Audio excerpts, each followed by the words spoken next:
Alors donc, je suis avec Denise Kozanowska, et donc comment vous allez faire un peu votre autoportrait, en quelque sorte intellectuel?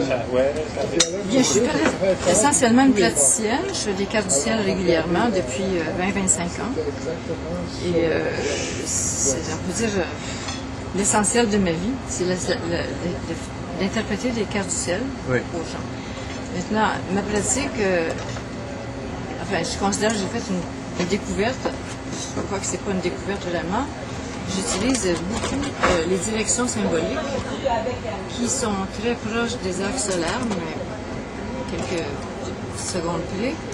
C'est-à-dire que je constitue la biographie du client à partir des directions symboliques par conjonction. Donc, j'y vais de 0 à 80 ans en général. Et puis, évidemment, je leur demande d'apporter plus de précision parce que j'y vais quand même grosso modo. J'y vais approximativement. Et ça, en plus, évidemment, de l'analyse en classique, en maison, c'est-à-dire signe, maison, aspect, je donne beaucoup d'importance au nœud de la Lune, à ces aspects, tel qu'Irène Andrieux le décrit. Et puis, j'utilise aussi le thème progressé secondaire de chaque personne aussi, qui me permet d'apporter quelques précisions sur les fameux transits que je peux faire entre 2 et 5 ans pour le sujet. Mon plaisir, c'est d'arriver de pouvoir prévoir d'une façon le plus précis que possible les événements qu'ils vont rencontrer dans le cours des années qui suivent. Pour leur donner aussi une idée de leur parcours dans les temps prochains. Maintenant, quant à ma pratique en tant qu'écrivain... Mais oui, justement, votre production. Bon, j'aimerais commencer par un laïus qui fait pas partie de ma littérature. Enfin, j'ai pas écrit ça, mais je l'ai composé à votre intention. Vous pouvez parler un peu plus fort, peut-être. Donc, j'aimerais pouvoir dire que pour moi, les planètes ne sont pas des signes, mais ce sont des symboles qu'on pourrait qualifier d'idées au sens platonicien du terme, c'est-à-dire que ce ne sont pas des idées abstraites, mais ce sont des idées vivantes, de sorte qu'elles sont nécessairement polyvalentes, donc elles ont beaucoup de signifié. Et ça veut dire que chaque planète peut donc se traduire par plusieurs formes, plusieurs images et des mots-clés à différents niveaux de réalité. Mais ce que je dis là, c'est pas une découverte, c'est quelque chose que je répète sous une autre forme. Donc, que la réalité soit d'ordre spirituel, comme les nombres, par exemple, ou d'ordre psychologique, ce qui rejoint l'âme, que ce soit d'ordre médical, on parle du corps, que ce soit dans la nature animale, végétale ou minérale, parce qu'au fond, une idée vivante, elle touche à toutes les dimensions du réel en même temps, simultanément. Et moi, je la qualifierais même d'entité. D'où le fait que je suis tout à fait d'accord avec le fait qu'on donne aux planètes des noms de Dieu. Pour moi, l'astrologie est un véritable polythéisme qui est une sorte, qui admet un intermédiaire, c'est-à-dire un intermédiaire entre l'absolu, qu'on appelle Dieu en général, et les hommes. Et je ne vois pas de contradiction entre un polythéisme et un monothéisme. Je crois que les deux sont tout à fait peuvent vivre en même temps. Ce que j'avançais ici, c'est que les planètes incarnent en fait les attributs divins. Mais quand on parle d'attributs ici, ce sont des attributs vivants, c'est-à-dire des hypostases, qui peuvent correspondre également aux hiérarchies spirituelles à certains égards. Donc, on doit en arriver à ressentir l'entité planétaire comme un Dieu vivant, après l'avoir bien sûr appréhendé par la pensée intuitive.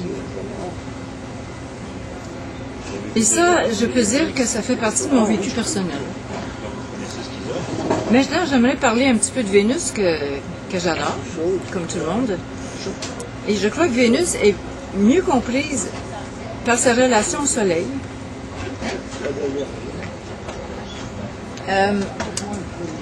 Parce que Le rapport Vénus-Soleil est relié au nombre d'or, qui est tellement employé en peinture et en architecture. Et le nombre d'or exprime la vie récurrente, donc qui se répète, qui se régénère elle-même sans cesse. En effet, comme on sait déjà, ça a été publié largement, Vénus et le Soleil font 5 conjonctions en 4 ans, alternant une conjonction inférieure et supérieure. Et ce qui est remarquable, c'est que ces 5 conjonctions se regroupent dans le ciel sur 5 zones équidistantes, formant donc une étoile à 5 branches, c'est-à-dire un pentagramme étoilé, qui reproduit, enfin qui dessine, si on veut, la forme de la rose à 5 pétales, ou en fait compte de toutes les plantes à 5 pétales, toute la famille des rosacées, qui comprennent tous les arbres fruitiers, entre autres, qui sont évidemment des arbres prolifiques et nourrissants. Ce qui est intéressant aussi de constater, c'est que Vénus passe de la conjonction inférieure à la conjonction supérieure en 9 mois et demi, ce qui est le temps de la gestation humaine. Voilà. Peux-tu répéter, j'ai raté ce que tu as dit, okay. 9 mois et demi pour... La gestation. C'est le temps de la gestation humaine. Non, mais l'autre... D'une conjonction inférieure à une conjonction supérieure. Je n'ai peut-être pas besoin de la définir ici parce que... Oui, je comprends. J'avais raté. Excuse, parce qu'Axel m'a parlé. Maintenant, si je vais un peu plus vite, si je ne veux pas rentrer dans le détail des 5 cycles... Et le nombre d'or, c'est à cause du pentagone? Oui, oui, parce que l'équation du nombre d'or, c'est 1 plus radical 5 sur 2 égale 1,1618. Et c'est cette proportion qu'on retrouve dans le pentagone, comme dans le pentagramme également. Et puis, une des propriétés extraordinaires du pentagone, c'est que si on replie les 5 côtés vers l'intérieur, on retrouve le pentagone, et ainsi de suite. À chaque fois qu'on replie vers l'intérieur les 5 pointes du pentagone, on replie un nouveau pentagone. De sorte qu'on vient de démontrer ici que Vénus est la reproductrice. Elle se reproduit elle-même. Donc, évidemment, elle est la déesse de la reproduction. Puis, le 9 mois et demi entre les deux conjonctions, c'est le temps de la gestation humaine. Donc, on a ici, mathématiquement, si on veut, la démonstration de Vénus génitrice, reproductive. Donc, elle symbolise la vie. La vie qui se régénère elle-même sans cesse. C'est pour ça que je l'aime beaucoup. Ensuite, Mattila Ghica a mis en évidence que le nombre de l'homme, c'est le 5. Le 5 est le nombre de l'homme, donc symbolisé par Soleil Vénus. L'homme, c'est le fruit de l'union du féminin, symbolisé par le 2, et du masculin, symbolisé par le 3. Ça, c'est mangé à moi, mais je suis resté là, c'est le dessin célèbre de Léonard de Vinci qui présente l'homme avec les deux bras et les deux jambes écartées. Ça reproduit le pentagramme étoilé. Il semblerait donc que le 5, c'est la forme représentative de l'homme tout court, avec un grand H, c'est-à-dire homme et femme. Maintenant, j'ai remarqué, j'aimerais ça reparler rapidement de la série de Fibonacci, dont les termes, le suivant divisé par le précédent, donnent le nombre d'or. Également, il n'y a pas seulement l'équation 1 plus radical 5 sur 2, mais la série de Fibonacci, dont je vais vous énumérer quelques-uns des nombres de la série. 1, 2, 3, 5, 8, 13, 21, 34, 55, 89, 144, 233, etc. Soit x, la somme des deux nombres précédents. Eh bien, si on veut créer une œuvre basée sur le nombre d'or, il suffit de diviser un de ces nombres par le précédent. Donc, ou encore, on peut faire, disons, un des côtés 13, l'autre côté 8, pour avoir les quadrilatères dans les règles. Donc, c'est pas si difficile que ça de travailler sur le nombre d'or. C'est une des façons que moi j'ai trouvé en tant que peintre. Ce que j'ai trouvé intéressant aussi, c'est que Vénus est née de la semence d'Uranus, le ciel, et je crois que je pourrais m'avancer à dire que Vénus, en fait, cette naissance-là, pourrait symboliser carrément, pour les Grecs, la naissance de l'homme sur la planète Terre. Comme dans la Bible, ça se passe au paradis terrestre, dans le jardin d'Éden, et puis la fameuse pomme dont on a parlé depuis des siècles, si on coupe cette pomme en deux, qu'est-ce qu'on aperçoit au centre? Sinon, le pentagramme étoilé. Donc, c'est une rosacée aussi. C'est une rosacée. Donc, finalement, cette pomme ne fait que mettre en évidence le 5 qui a été caché dans la pomme, enfin. Bon, c'est... Ben, ce que j'aimerais... Donc, pour moi, chaque planète a une vie extraordinaire qu'on peut aussi décrire par la mythologie. Disons que la mythologie que j'ai analysée un peu dans mon livre qui s'appelle Astrologie stellaire et mythologique. Je te montre une seconde.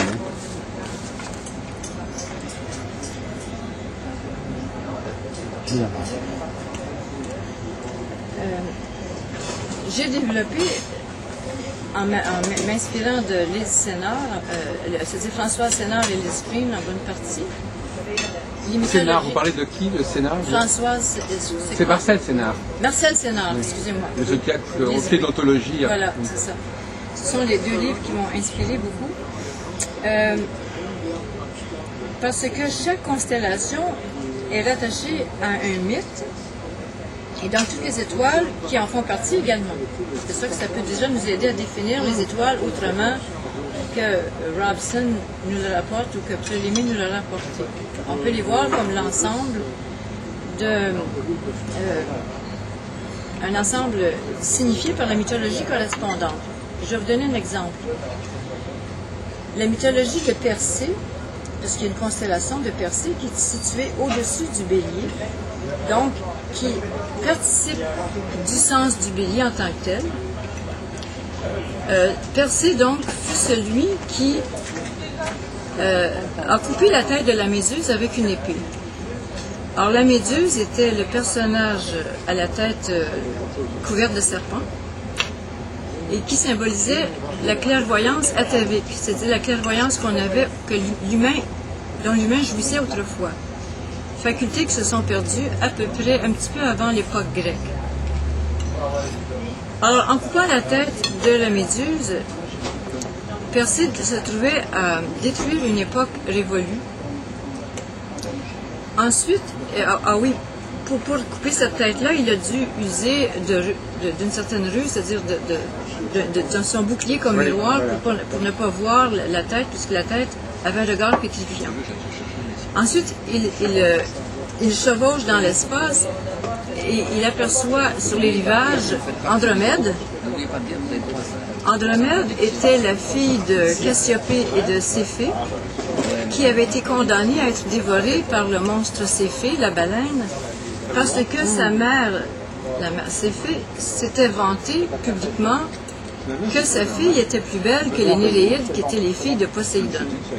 Poséidon, pour se venger, avait donc décidé qu'Andromède devait se faire dévorer par son émissaire, la baleine Céphée. Mais voici que Persée, dans son périple aérien, aperçoit Andromède enchaîné au bord de la mer. Il descend, il montre la tête de la Méduse à la baleine qui devient pétrifiée sur le champ, et donc il libère Andromède du mauvais sort qui lui avait été lancé. Mais Andromède, le sens du mot Andromède, ça veut dire intelligence humaine. Oui. Ça veut dire donc qu'il ouvrait la période grecque, qui est une période centrée sur le développement de l'esprit rationnel et logique, comme on l'a connu avec les grands philosophes grecs, bien sûr. Et c'était un développement important pour l'humanité qui devait devait laisser tomber ses facultés suprasensibles pour développer son intelligence rationnelle et par le même coup son je, son identité je. Donc, voyez-vous, cette constellation de Persée se trouve rattachée au Bélier. Donc, toute l'ère du passage du point vernal en Bélier a apporté à l'être humain ce développement-là. Ah oui, d'accord, c'est Ok. on est dans l'heure du bélier. Bélier, c'est ça, mais Persée est au-dessus. Donc, Persée rajoute une signification au Bélier qu'on n'avait peut-être pas comprise au départ. Et c'est pour ça que je trouve que la mythologie est instructive. Il y a la toison d'or aussi. Voilà. Oui, il y a aussi la toison d'or, il y en a d'autres. Oui, mais je pourrais continuer comme ça pour chacune des constellations, mais bon, c'est peut-être pas... J'ai juste donné un exemple, mais c'est ça. Ensuite, dans le livre, j'ai donné des exemples de 12 thèmes différents avec les étoiles incluses. Et celle dont je suis la plus fière, c'est l'analyse du thème de Karl Marx dans Taureau. Celle-là est réellement bien faite. Et il y a donc tout au travail aussi sur Saturne, notamment. Vous pourrez nous dire quelques mots. En quoi ont consisté tes recherches autour de la... L'effet Saturne, c'est un article que j'ai écrit dans dans une revue américaine, mais que j'ai retranscrit en français dans mon livre en annexe aux Gémeaux, dans lequel j'ai développé un axe de symétrie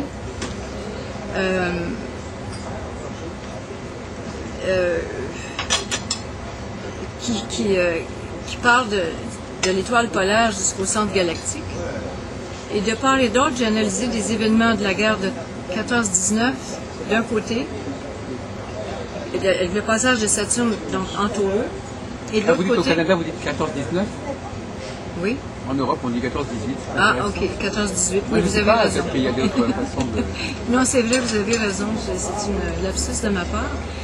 Et puis, donc, on peut faire un parallèle antisymétrique parfait entre les... J'ai pris 4 événements, je crois, de la guerre de 14-18, du côté gauche de cette découpure, et de l'autre côté, à droite, des événements de la guerre de 39-45 en Lyon. Et donc, le mariage, donc les antisymétries de Saturne de part et d'autre de l'axe de symétrie sont parfaites. Alors, et puis, ensuite, j'essaie d'extensionner le modèle sur les années actuelles. Bon, je ne vais peut-être pas en faire la démonstration à l'heure actuelle. Ben, si, c'est pourquoi pas. C'est parce que je m'en souviens pas par cœur. Ah oui, ben voilà. Enfin, je peux vous montrer un peu de visu. Voilà, Ça, c'est le diagramme Oui. antisymétrique. Voilà. Donc, comment est-ce qu'il faut comprendre ce diagramme? Donc, c'est...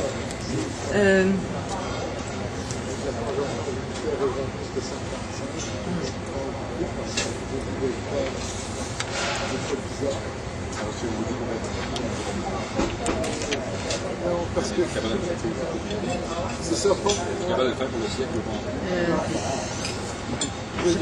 Est-ce qu'on peut te demander plus généralement, tu t'intéresses à l'astrologie mondiale? Oui. Oui. Alors, qu'est-ce que... Donc, tu as dit que tu avais beaucoup apprécié les travaux d'André Barbeau. Qu'est-ce qui t'a plus pareil, c'est exemplaire, sa façon de travailler, parce qu'il a fait des recherches dans des directions très différentes, André Barbeau. Bon, il n'a pas travaillé uniquement sur Saturne-Neptune, il a aussi parlé, dans les années 60, il s'était intéressé au rapport entre le communisme et les États-Unis. Il a fait des choses dans des directions très différentes. Oui, bon, disons que dans Les Astres de l'Histoire, qui a été publié en 67, puis il a repris plus tard, il a fait des corrélations historiquement fondées, portant sur 200 siècles, entre des couples planétaires et puis des événements historiques. Bon, il a comme démontré que Saturne-Uranus était en relation avec le capitalisme. Donc, forcément, les États-Unis sont particulièrement influencés par ce couple planétaire parce qu'effectivement, dans leur thème astrologique, Saturne est au trigone d'Uranus, dans le thème américain. Okay? Et il met aussi Saturne-Uranus en relation avec l'économie mondiale et que les conjonctions de Saturne-Uranus sont en corrélation avec des montées de l'économie, tandis que les oppositions sont à mettre en rapport avec des récessions. Ce qu'il appelait le bull et le bear. Oui, c'est ça. Et puis, comme nous sommes entrés en opposition de Saturne-Uranus depuis novembre 2008, eh bien, puis on finit seulement en juillet 2010, eh bien, on a 5 oppositions de Saturne-Uranus. C'est bien évident qu'on voit, tout le monde, c'est très clair que nous sommes en récession et que la récession n'est pas finie demain. Elle va même s'aggraver du fait que, comme il a bien montré dans un autre bouquin d'astrologie mondiale, en 2010, il y a le Pluton en Capricorne qui fait carré à cette opposition. Et Jupiter, en plus, va faire partie donc, de cette fameuse opposition puisqu'elle va être conjointe à Uranus. Il parle de macro-terrorisme à cette époque. Moi, je fais une équation entre macro-terrorisme et guerre. Je ne vois pas beaucoup de différence entre les deux. Quoi qu'on s'en va carrément sur une guerre économique. Évidemment, on n'écrit pas ça dans un bouquin habituellement. Ça ne s'écrit pas. On ne veut pas faire peur à la population, donc on n'écrit pas ça. Moi, je comprends qu'il ne l'a pas écrit pour cette raison. Il ne l'a pas écrit pour cette raison. C'est une très grande responsabilité d'écrire ça dans un livre. Ben, moi non plus, je ne l'ai pas écrit. Donc Cosmoclub, ça parle beaucoup d'astrologie mondiale en fait, non? Oui, c'est ça. Je publie le numéro 44 de mai. Oh là là, 44, ça paraît tous les combien? Ça paraît au solstice et aux équinoxes, donc 4 fois par année. Donc ça fait 10 ans que ça paraît, c'est ça? Depuis 98. Oui. Oui.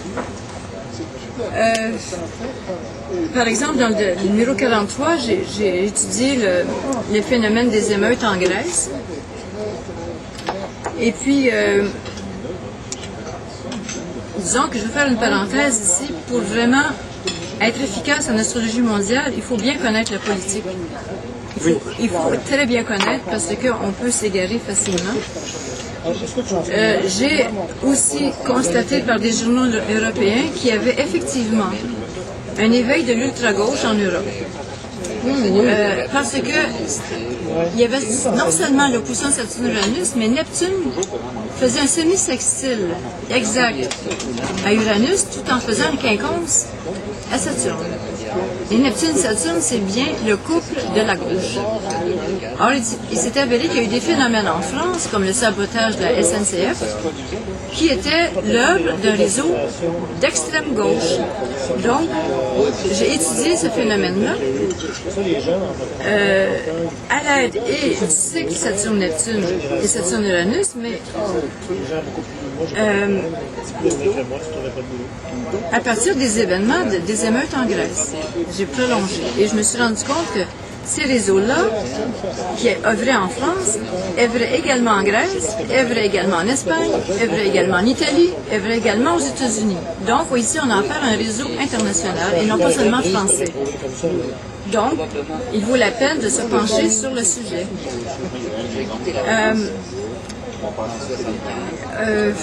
J'ai commenté également le plan de redressement d'Obama, qui, à mon avis, est très fautif parce qu'il est très fautif parce qu'il répète le même scénario que Paulson en décembre 2008 de renflouer les banques, comme d'ailleurs Sarkozy le fait ou l'Europe le fait en général. C'est une erreur parce que les banques sont responsables de la récession actuelle. Alors que ce qu'il faudrait mettre sur pied, c'est une commission, une enquête pour aller fouiller dans les papiers, si on veut, dans les comptes bancaires, puis mettre au jour la fraude avant de les renflouer.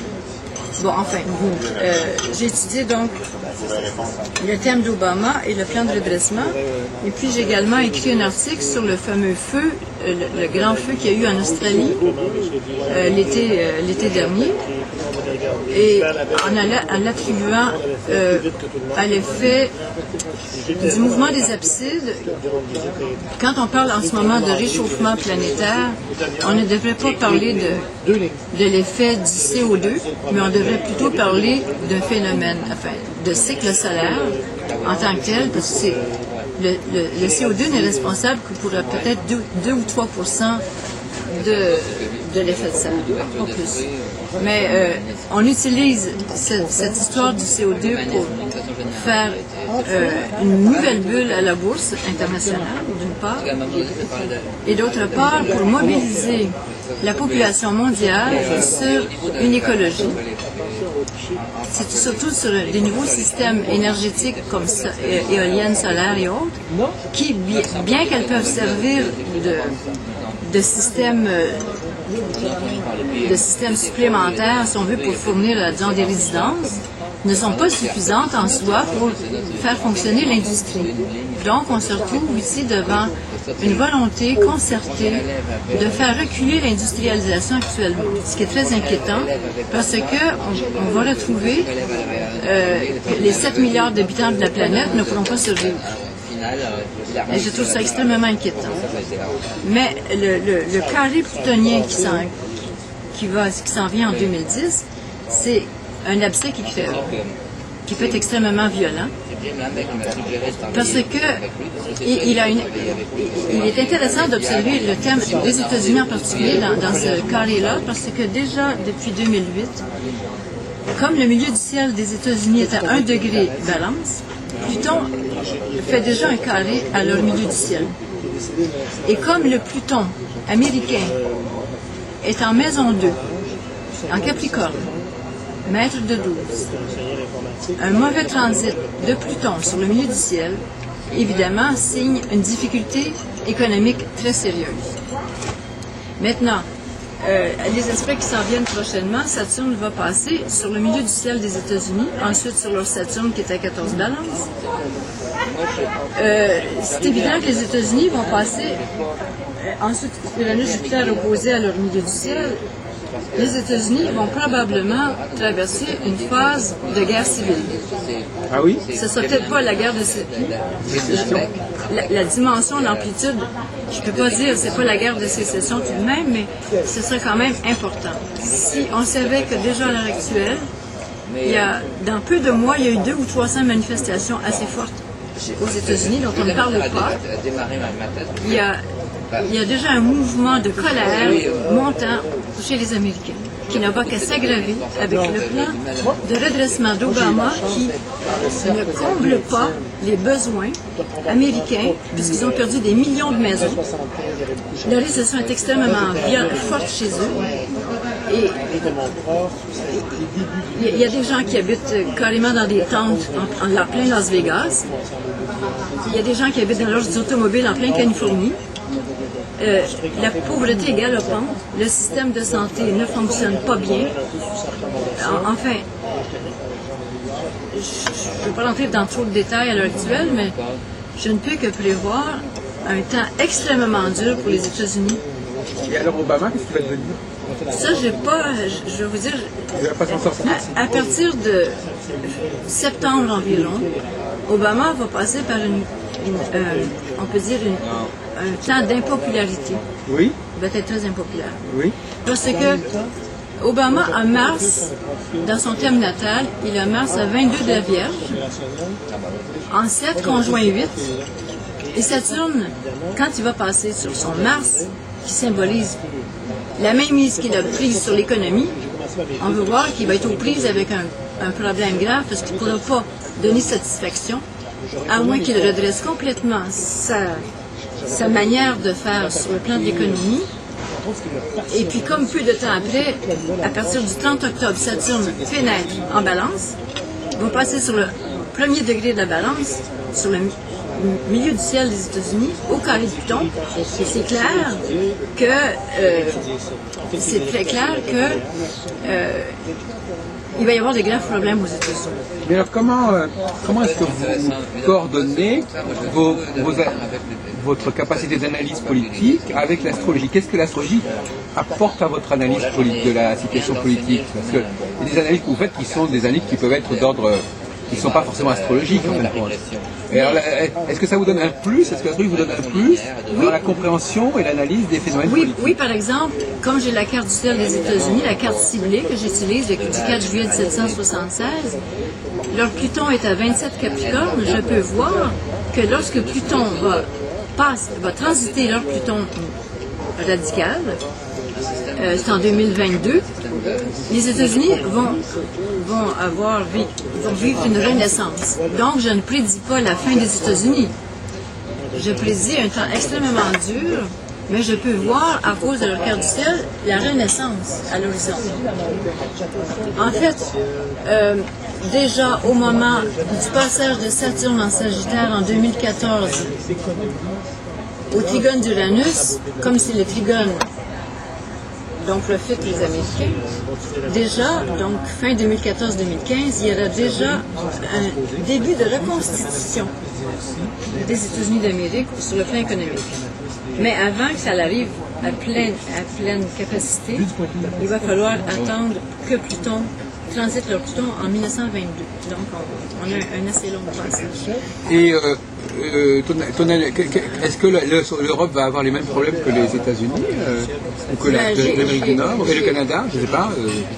J'ai regardé le thème de l'Europe unie, du traité de Maastricht, 1er novembre 1993. Décomposer les États, les mots différents qui sont indépendants les uns des autres.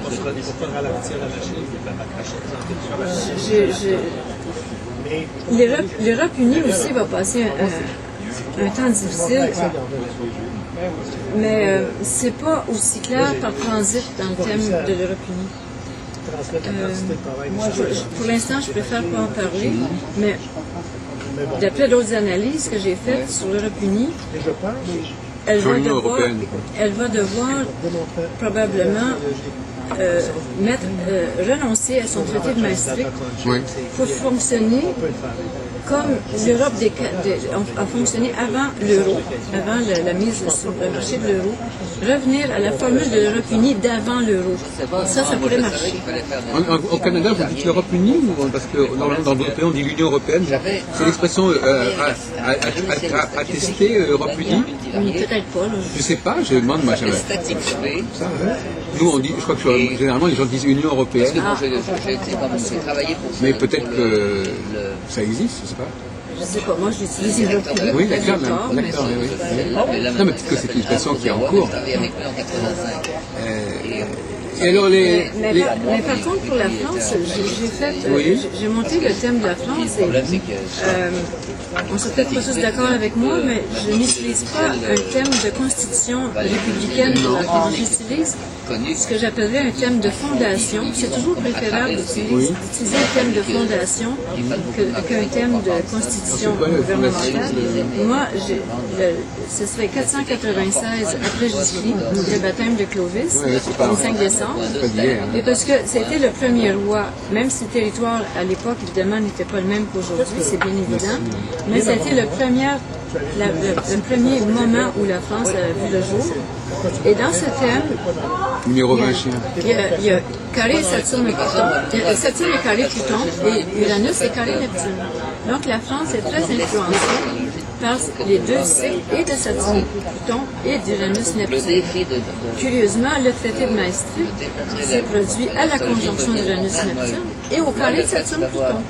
Donc la France est au premier chef impliquée terriblement, de façon désastreuse, dans le traité de Maastricht. Il faut quand même ne pas oublier qu'en 2005, les Français ont voté contre le référendum.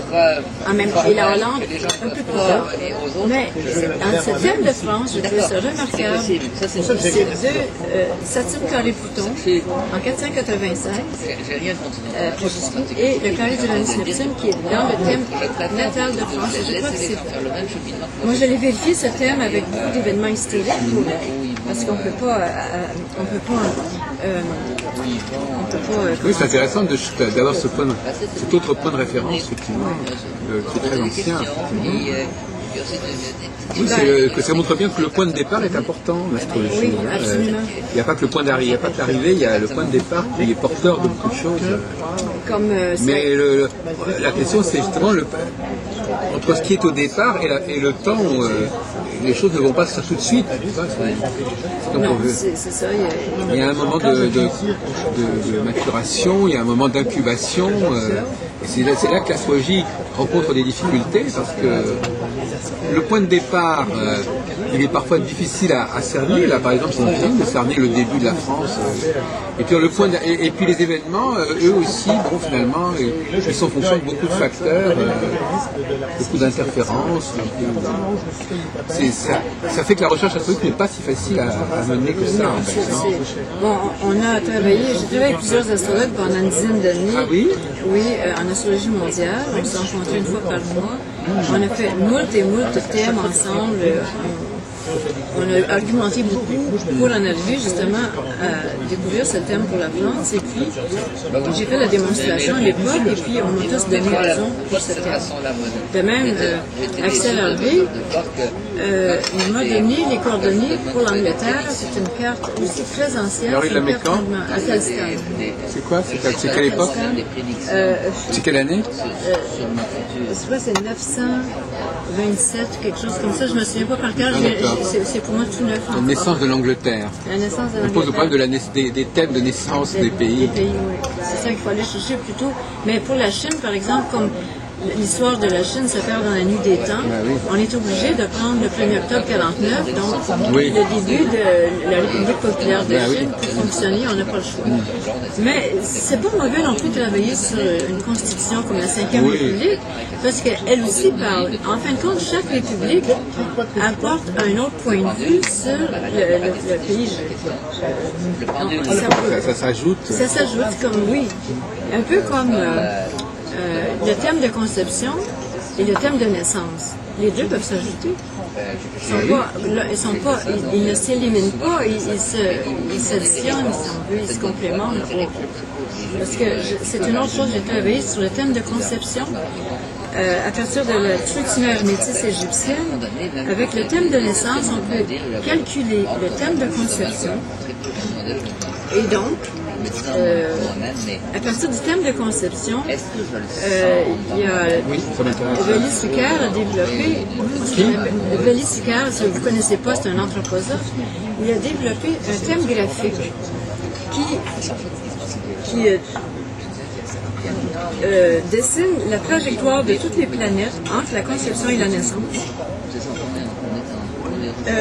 de sorte que il a défini aussi qu'un mois lunaire de 27 jours et un tiers est équivalent à 7 ans de vie. De sorte que le temps de conception de 10 mois lunaires nous donne 70 ans de vie. Sur le graphique, on a une trajectoire des planètes. Donc, sur cette trajectoire, tous les mouvements directs, rétrogrades, les rencontres de planètes, les changements de signes des planètes, les rencontres avec les nœuds de la Lune sont tous significatifs pour la vie de la personne, donc déjà incluse pendant sa conception.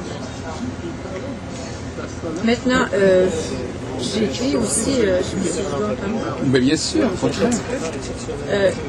J'ai fait ma thèse de doctorat à l'Université de Montréal sur l'astrologie en linguistique, et puis j'ai donc généré un dictionnaire de mots à partir des 12 signes du zodiaque, à partir d'une idée maîtresse, et puis en développant les 12 planètes dans chaque signe. Donc, j'ai généré, si on veut, un dictionnaire de base, de haut, à partir d'en haut. Ensuite, j'ai dû créer une grammaire pour relier les sens, les noms, parce que ce dictionnaire-là, c'est entièrement des substantifs, des noms. Les prédicats, c'est-à-dire les verbes, ont été donnés aux planètes, que j'appelle dans mon livre des fonctions émergentes. Chaque planète donc, est un verbe qui est un prédicat. Ensuite, j'ai dû définir l'adverbe, l'adjectif, les prépositions, etc. également.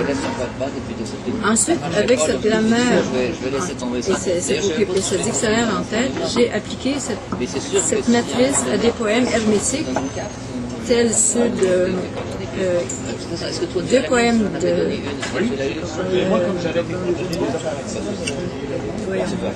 surréaliste André Breton et un de Francisco. Et puis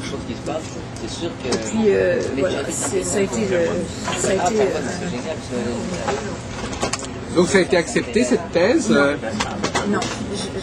Robert Amadou a été mon directeur de thèse. Il m'a fait une préface magistrale de 100 pages intitulée « Le culte et le savoir ».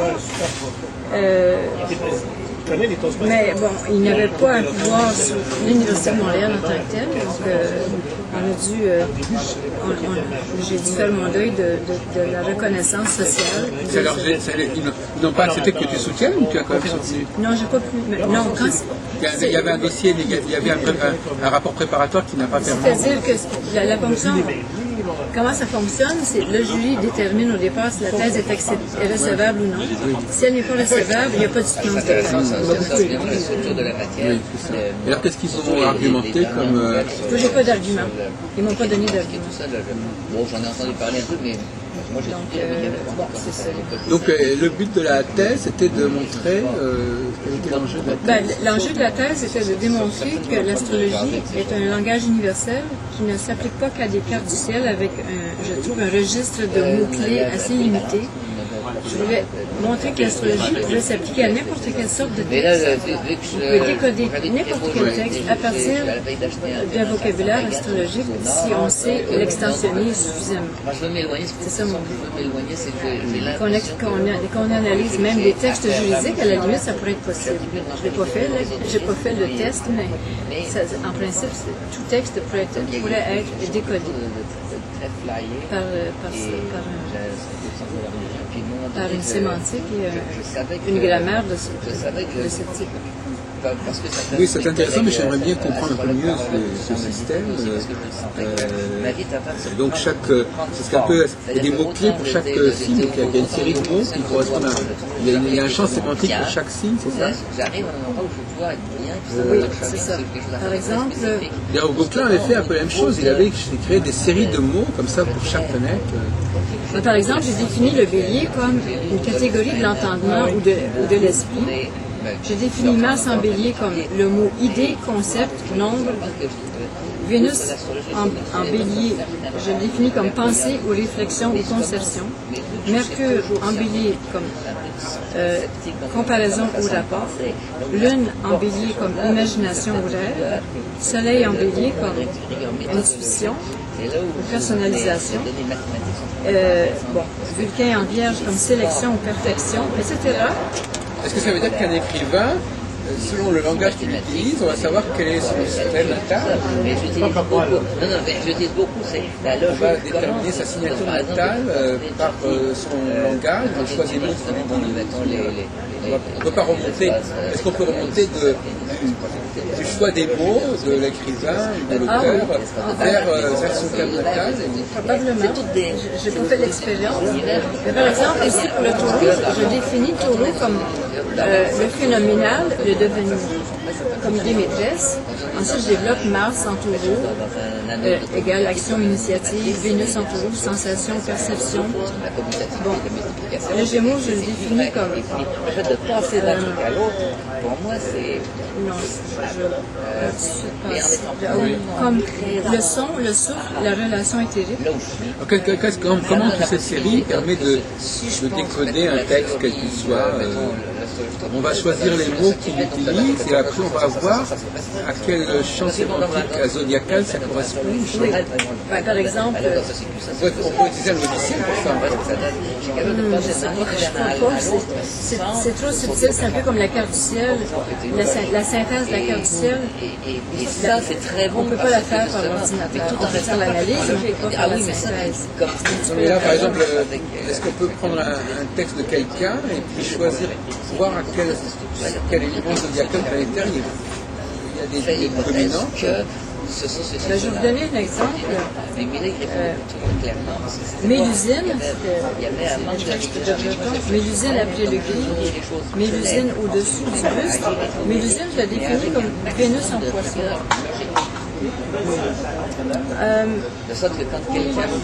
Le buste, je l'ai défini comme Lune en cancer. Le cri comme Mars en Gémeaux. c'était un gars Ça, c'est d'après mon dictionnaire. qui a Maintenant, après, là, de je tombe la dans une version préposition. Là, Vénus, je j'ai entendu parler de ne ça. vais pas entrer maintenant dans les domaines des prépositions, comment je les ai définis. J'ai lu ce C'est un livre-là, peu plus complexe. On n'a pas la place c'est un ici livre pour rouge définir quelque chose. qui est sorti en même temps que le livre de Le mot je le définis comme soleil en lion. René Le Leboeuf. mot voir, je le définis comme c'est un verbe, c'est un prédicat. Je le définis par la fonction imageante du soleil.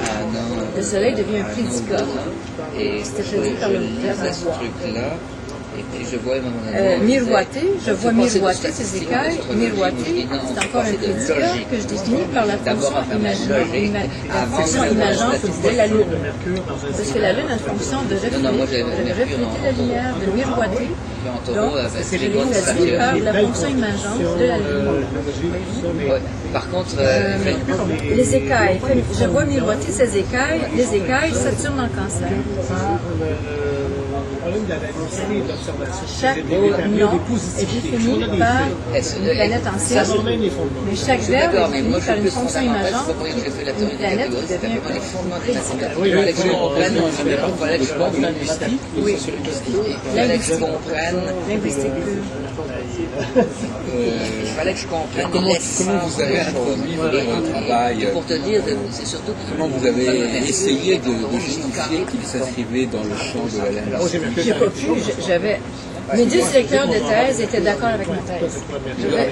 J'avais deux directeurs de thèse à l'université, eux-mêmes étaient d'accord avec ma thèse. Mon examinateur externe, qui était Robert Amadou, également était d'accord. Mais un jury se compose de 4 personnes et deux directeurs de thèse ne comptent que pour un. Donc j'avais deux contre il y a des rétrogradations. J'ai remarqué que mes planètes blanches, une fois j'ai eu une blonde qui était née en 49. Et alors, je veux dire, le fameux débat qu'on a eu aujourd'hui, c'était pas très visible ça. C'est-à-dire est-ce qu'il n'y avait pas des signes qui laissaient entendre qu'il allait falloir présenter les choses autrement pour que ça passe? On a l'impression que finalement, bon, vous avez été surprise de la situation. Oui, c'est vrai. À l'époque, j'avais Uranus, qui est mon maître de 8, qui est très affligé. Mon Uranus était opposé à mon ascendant. Cette même année-là, non seulement ma thèse a été refusée, mon manuscrit à Durocher a été refusé, et j'ai passé au feu. J'ai perdu ma maison pour Oui. trois événements. Uranus, maître de 8, affligé. Et à chaque fois, je pense qu'avec la naissance du feu, il y avait aussi un problème de négligence ou de choses qui auraient pu se produire. Non, absolument pas. Ça a été visité par deux sortes d'inspecteurs. C'était absolument un problème électrique. Un problème électrique dans les murs, ça ne pouvait absolument pas être détectable. Des choses qui, donc, il s'est passé des choses qui soit étaient imprévisibles, soit si tu ne t'attendais pas à ce que ça se présente comme ça, parce que par définition, tu t'es lancé quelque chose, c'est pas ça marche. Oui, c'est ça, mais je ne pouvais pas prévoir. Pourquoi est-ce qu'ils ont refusé ton manuscrit? J'avais aucun pouvoir là-dessus. J'avais aucun pouvoir, ni sur ma thèse, ni sur l'incendie. Je n'avais aucun pouvoir. On peut essayer de prendre un profil qui passe mieux. Bien, vous savez, même les temps où la thèse est étudiée passe devant le jury, c'est pas nous qui décidons. Et puis, Durocher, ça faisait longtemps que mon manuscrit était chez eux. C'est en fait, c'est vous qui l'avez apporté, mon manuscrit. Ça ne vous a pas porté bonheur. Non, bon, c'est pas de votre faute, ça. Mais, donc, le moment où ils ont finalement sont rétractés, ça faisait au moins 2 ans et demi qu'ils l'avaient. Comment voulez-vous que moi je devine que 2 ans et demi? Enfin, au moment où je leur ai donné, mon ciel était plutôt favorable, mais 2 ans et demi plus tard, non. Voilà, donc c'est intéressant ce décalage. Ben oui. C'est le moment où ça a été donné, puis après, évidemment, il faut dire ça a interféré. Mais il faut dire que, premièrement, dans mon thème natal, je ne suis pas promise à la reconnaissance sociale, parce que mon maître de Saturne est en 12, en chute, en cancer. Donc, voyez-vous, quels que soient mes efforts, c'est écrit d'avance. Même si je travaille comme une dingue, En 98, Cette terre, j'ai fait 4 ans de travail, de 10 heures à 10 heures. Évidemment, que j'avais Chaque jour. démontré la grande. J'ai travaillé énormément, mais le succès ne m'appartient pas. J'avais fait la Saturne, télévision, mon maître de j'avais 7 fait est en 12. je la regarde. T'as pas, je la Voulez-vous que refonds. je fasse? Là, je suis seule chez lui. Je ne veux pas m'empêcher de travailler pour autant. Je ne suis pas fataliste dans ce sens-là. Je travaille et puis les résultats ne m'appartiennent pas, tout simplement. Mais au moins, j'ai le mérite d'avoir fait le travail. Et j'ai quand même publié à mes frais, de sorte que le travail n'est pas perdu. Et ça me dit, Donc, j'ai récupéré moi-même mon il y a propre travail, 500 tout simplement. à Paris, Nostradamus m'a fait cette étude. Mais Et effectivement, je sens dans l'invisible quelqu'un comme vous dites, effectivement, 5 secondes. vous raisonnez là, vous dites voilà, je fais quelque chose, ça existe, et puis comment ça aboutit, comment ça se termine. Voilà, donc voyez-vous, Ce n'est pas de mon ressort. Voilà. Oui, mais ça c'est vrai, mais c'est vrai que ça c'est un raisonnement qui alors il y a des gens qui fonctionnent autrement, eux ce qui est important, c'est de trouver le moyen de toute façon d'arriver au résultat. Oui, mais disons peut-être les planètes rouges. Voilà, moi je les ai pas. Comme on demandait à Robert Young, vous, un si bon astrologue, pourquoi est-ce que vous êtes pas riche? Ben, il m'a dit justement parce que je suis un bon astrologue. Non. C'est l'argent que j'ai fait. Récemment, tu t'apprenais. Je l'investis au fur et à mesure dans des livres qui coûtent très cher parce que je suis un chercheur. Donc je ne suis jamais riche. Moi, je voyais le ciel. Et de toute façon, mes planètes me disent justement que je ne le serai jamais. Bon, alors je ne vais pas chercher quelque chose qui ne m'appartient pas. Voyez-vous? Voilà. C'est aussi simple que ça, on ne cherche pas ce qui ne nous est pas promis. Ben, c'est-à-dire qu'on travaille quand même. Mais je revois le ciel blanc. ce qui appartient à la société, la secte, Mais est-ce qu'on ne pourrait pas imaginer qu'on pourrait avoir une autre lecture de votre thème astral si la vie parce qu'il y a une façon aussi d'ajuster la lecture du thème sur la vie qu'on a vu. Mais imaginez que vous ayez eu un peu plus de chance, parce que finalement, il s'en est fallu de peu que quelque chose se produise. C'était pas forcément, c'était peut-être une petite coïncidence, un petit hasard qui aurait pu le faire basculer dans un autre sens. Tous les événements dont vous me parlez, le feu, il aurait pu ne pas avoir lieu. Le problème, il aurait pu ne pas, ça aurait pu ne pas se produire. Ben, j'aurais bien aimé qu'ils ne se produisent pas, mais en réalité, qu'est-ce que vous voulez que Les je fasse? événements de En ce pleine genre, nuit, sont aléatoires finalement. De la même façon, avec un peu de chance, ils auraient donné le manuscrit de la thèse de Montréal à d'autres lecteurs, à un autre lecteur même. Peut-être que ça se serait bien passé. J'ai essayé, premièrement, j'ai passé On aurait pu le remplacer. premièrement, j'ai révisé ma thèse de A à Z, c'est moi. Justement, comment on appelle la science des Et donc, j'ai présenté une deuxième fois. Des astrologues. Et je suis allée plus loin. Je suis allée chercher des lecteurs en dehors de l'Université de Montréal, parce que j'ai un droit. C'est une secrétaire qui m'a dit, madame, on ne peut pas vous faire ça. Vous avez trop travaillé, ça n'est pas juste. Alors, je dis, Est-ce que tu vois quelque chose de je suis allée à l'université, à l'autre université, j'ai fait un autre jury. Ce jury-là travaillait sous l'égide du doyen de l'Université de Montréal. Ils se sont alignés. Voilà. Alors, j'ai essayé. C'est pas que j'ai pas essayé. J'ai tout essayé. Voilà. Et puis, c'est la même chose dans toutes mes histoires qui ont rapport à la maison, que ce soit des conjoints, que ce soit des contrats, parce que la SET, c'est des contrats, que ce soit tout ce qui s'appelle reconnaissance sociale, c'est barré. Mais là aussi, peut-être que les choses auraient peut-être pu évoluer autrement si on avait fait certaines précautions, ou si on avait...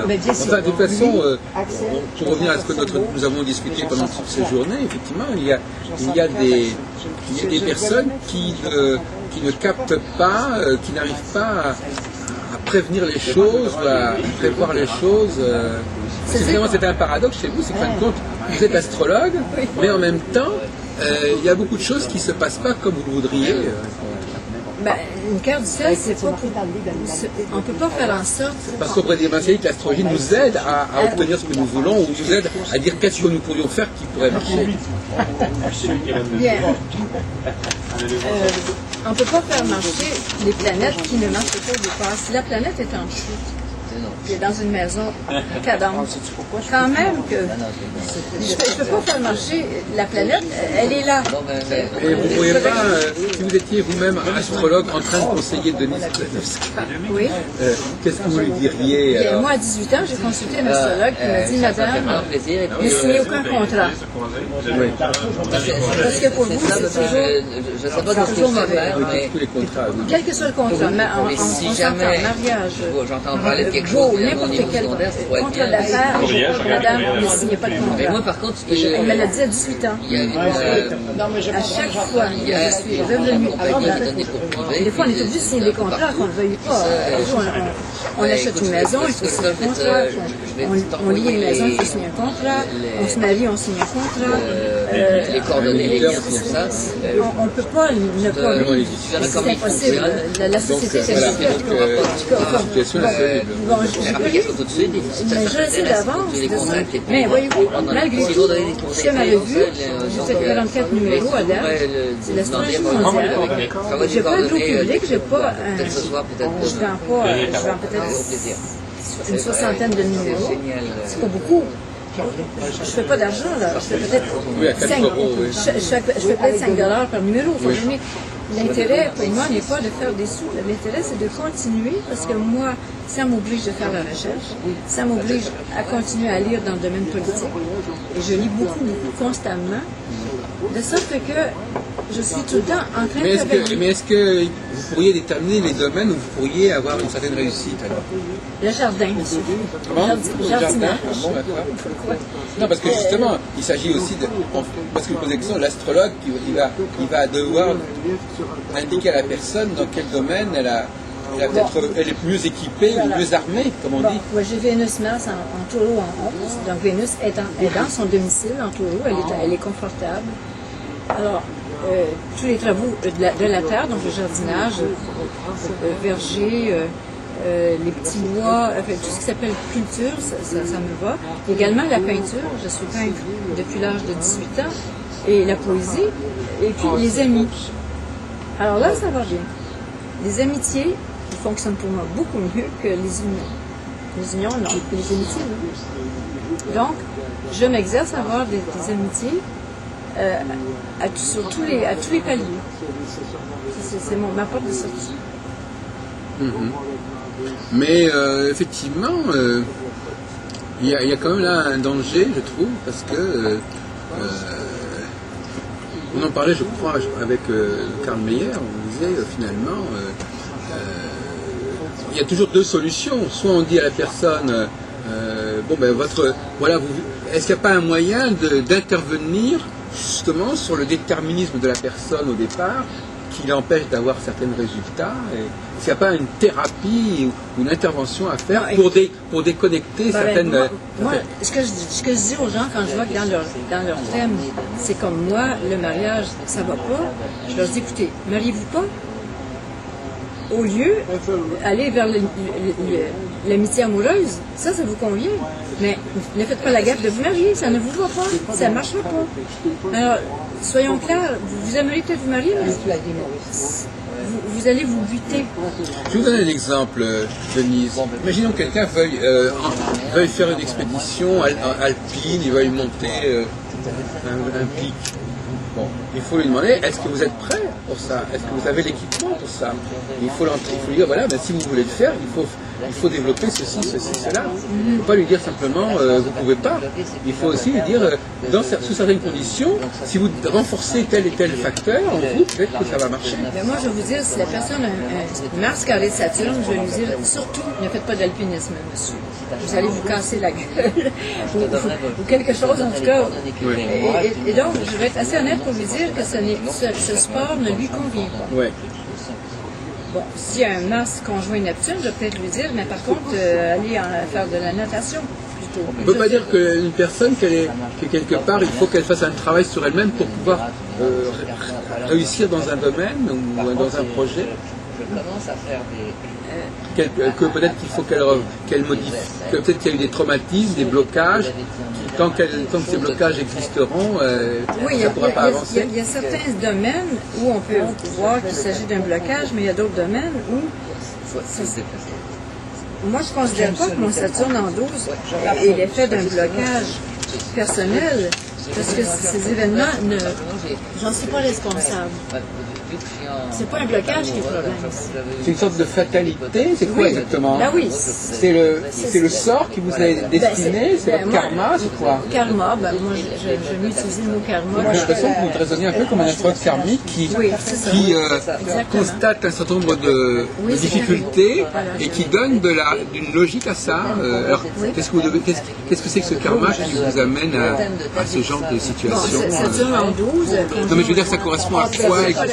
Quelque chose que vous avez vécu dans une vie antérieure? Oui, on vous punit pour quelque chose? Ou... Ce que je peux faire de positif avec ce Saturne en 12, c'est de développer une confiance intérieure en moi-même qui n'a pas besoin d'autrui.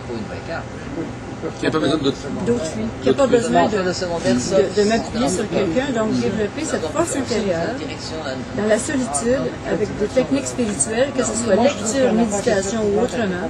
Donc ça par exemple, je peux le faire. Je ne peux pas forcer. Mais parmi vos clients, est-ce que vous pouvez éventuellement procéder ainsi et dire voilà, il y a un travail à faire, il y a des choses qui sont à régler ou à revoir, et à partir de là peut-être que... Mais à ce moment-là, vous êtes obligé de ramener quelque chose qui n'est pas vraiment de l'ordre de l'astrologie. Parce que certains types de... Ah non, le travail que la personne va faire sur elle-même, même si le conseil vient de l'astrologie, il faudra qu'elle se fasse sur un plan thérapeutique ou autre. Il ne suffit pas qu'elle apprenne quelque chose. Faire un travail, travailler sur soi-même, évoluer, ça n'est pas c'est pas de l'astrologie. C'est comme quand vous dites à quelqu'un, l'astrologie, elle peut vous dire à quelqu'un, faites aller dans tel pays, mais aller dans le pays, ça ne sera pas l'astrologie. Ça sera elle qui va le faire. Donc ce qu'on demande à la personne de faire, même si l'astrologie demande à la personne de le faire, le travail à faire, ce ne sera pas l'astrologie qui le fera à sa place. Bien sûr. C'est à la personne d'aller chercher les moyens. Bon, donc à un moment donné, vous êtes obligé de... Voilà. Des fois, je dis à mon client, écoutez, allez voir le médecin. Moi, plutôt que de faire des conférences, parce que moi, j'allais Vous êtes arrivé à la fin, mon cher monsieur. Ah, j'en ai manqué peut-être. Vous êtes arrivé à 18h. Mais j'étais déjà pris. Il s'est démené. Je ne croyais pas que je... Non, j'ai quand même pu... Alors, vous savez, je suis quand même arrivé à placer quelque chose. Ah, mais oui, parce que... Je l'ai fait dans le cadre d'un... C'est toujours comme ça, je ne l'ai pas fait officiellement en disant, voilà, je vais faire un exposé. Ah, oui. Mais j'arrive toujours à placer un petit peu ce que j'ai à dire. J'ai vu votre feuille de route, c'est assez impressionnant. Moi, je vous connaissais pour le livre Clé chez Segers, le Clé que vous avez écrit il y a longtemps. Monsieur Aldrin, je vous fais la demande ici officiellement, oui. Que je veux que vous écriviez un livre sur votre système de 4 étoiles fixe avec Saturne conjoint, qu'est-ce que ça donne dans la réalité. Oui. Moi, je vous donne cette commande.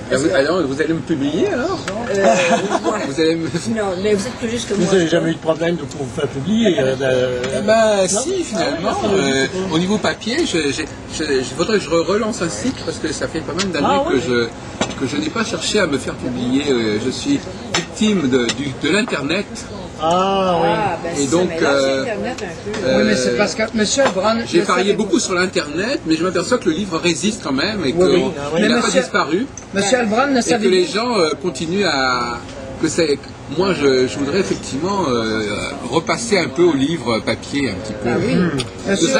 Ne serait-ce que pour avoir les sensations du passé. Ah oui, oui. Parce que dans la vie, on est comme ça. On essaie de retrouver des sensations. Oui. Surtout avec Saturne, ça laisse des traces, habituellement. Puis moi, te dire une chose, M. Albron... Oui, mais Internet, pour moi, c'est pas forcément perdu dans la nature. Non, moi, je vais vous dire, M. Albron, deux choses. Il y a une fatalité qui vous a lâché. Ah, qu'est-ce que ça veut dire? Expliquez-moi. Expliquez-moi. Oh, moi, quand un Français me dit expliquez-moi, c'est... c'est comme quand un Italien te regarde. Pourquoi c'est spécialement français de parler comme ça? Non, je fais de même. Il ne faut pas m'en vouloir. Parce que les Français, ils critiquent tout.